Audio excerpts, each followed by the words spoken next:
तो आज हम बात करने जा रहे हैं एक ऐसे केस की जो ना सिर्फ एक मर्डर या क्राइम था बल्कि एक खौफनाक रियलिटी थी जिसमें ना जाने कितने मासूम बच्चे और औरतें शिकार बनी। तो आइए जानते हैं कैसे एक पीसफुल नेबरहुड के पीछे कितने खौफनाक राज छुपे थे और ऐसा क्या हुआ कि इस केस ने पूरे देश को हिला के रख दिया।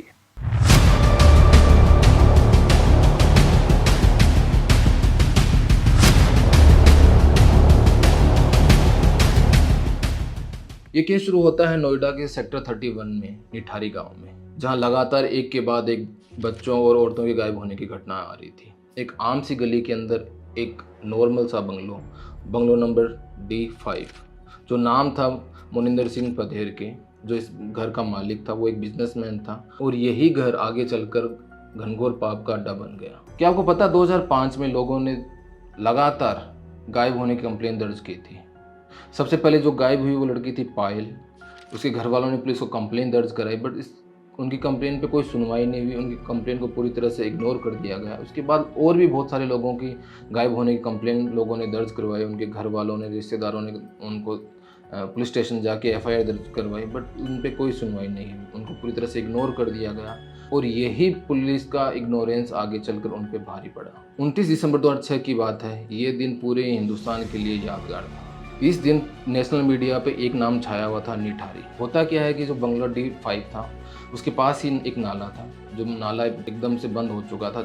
ऐसे कह सकते हैं कि वो रुक गया था और वहाँ पे लोगों को जब नाला खोल रहे थे या उसको सफाई कर रहे थे तो वहाँ पे एक उनको ह्यूमन बॉडी पार्ट मिला था। ये सुनकर लोगों में थोड़ा कौतूहल मच गया। उन्होंने पुलिस कंप्लेन की। जब पुलिस ने कार्रवाई शुरू की और नाले को और साफ़ करने की कोशिश की और उन्होंने साफ़ किया तो उनको बहुत सारे बॉडी पार्ट मिले, शरीर के पार्ट्स मिले, कंकाल मिला और ये देख के पुलिस एकदम से शॉक रह गई। D5 जो बंगलो था उसके पीछे वाली जगह पे उनको बहुत सारे गड़ी हुई लाश मिली।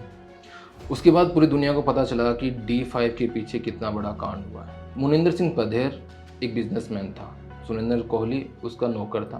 दोनों लोग ही उस बंगले में रहते थे। जब पुलिस ने कार्रवाई शुरू की तो उनको पता चला कि ये मैन सस्पेक्ट है। पुलिस ने उनको गिरफ्तार किया और सुरेंद्र कोहली ने जो कन्फेस किया वो पूरे देश को शॉक करने वाला था। जब पुलिस ने कार्रवाई शुरू की तो उनको पता चला कि जिन बच्चों का और औरतों का मर्डर हुआ वो बहुत बुरी तरीके से हुआ है। महिलाओं के साथ रेप कर दिया गया, छोटे बच्चों के साथ रेप कर दिया गया। उनको छोटे छोटे टुकड़ों में काटने के बाद उनको गाड़ दिया गया या नाले में फेंक दिया गया। और सबसे खौफनाक बात ये थी कि सुनिंदर कोहली ने ये कबूला कि उसने ह्यूमन फ्लेशेस कंज्यूम किए हैं। और ये सुन के कितना खौफनाक लग रहा है। आप सोच रहे हो ह्यूमन मांस उसने खाया, ये बात उसने कन्फेस की। यही बात इस केस को और खौफनाक बनाती है। क्या आप सोच सकते हैं कि इंसान इतना खौफनाक बन सकता है कि वो एक दूसरे इंसान को खा जाए? क्या सोच रही होगी सुनिंदर कोहली की। उसके बाद फॉरेंसिक जांच शुरू हुई, बंगले की जांच करना शुरू की तो वहाँ उन्हें ह्यूमन रिमेन्स मिले, खून से लथपथ चाकू मिले, कपड़े मिले और ये बात प्रूफ हो गई कि यहाँ पे मर्डर हुए हैं, खून यहीं हुआ है, सब कुछ यहीं हुआ है। और ये बात भी प्रूफ हो गई कि जो सुनिंदर कोहली ने कन्फेस किया था वो एकदम सच था, जो उसने बोला था वो सच था। ये सब काम उसी का किया हुआ था। ये एविडेंस आगे जाके कोर्ट में पेश किए गए और कोर्ट ने उसको गिल्टी मान लिया। कोर्ट ने 2007 में सुरेंद्र कोहली को सजाई मौत दी थी क्योंकि सारे प्रूफ, कन्फेशन और जितने भी चीज़ें थी, जांच थी, वो सब उसके खिलाफ थे। लेकिन मुनिंदर कोहली को पहले कोर्ट ने गिल्टी माना था, बट इलाहाबाद कोर्ट ने उसको एक्यूट कर दिया। क्या लगता है इस केस के सारे गुनहगार को सजा मिली? क्या मुनिंदर सिंह पधेर बेकसूर था या फिर वो भी इस चीज़ में शामिल था? क्या ये सही जस्टिस हुआ था या हमारे सिस्टम का फेलियर था? आपको क्या लगता है इस केस के सारे कल्प्रेट को सजा मिली?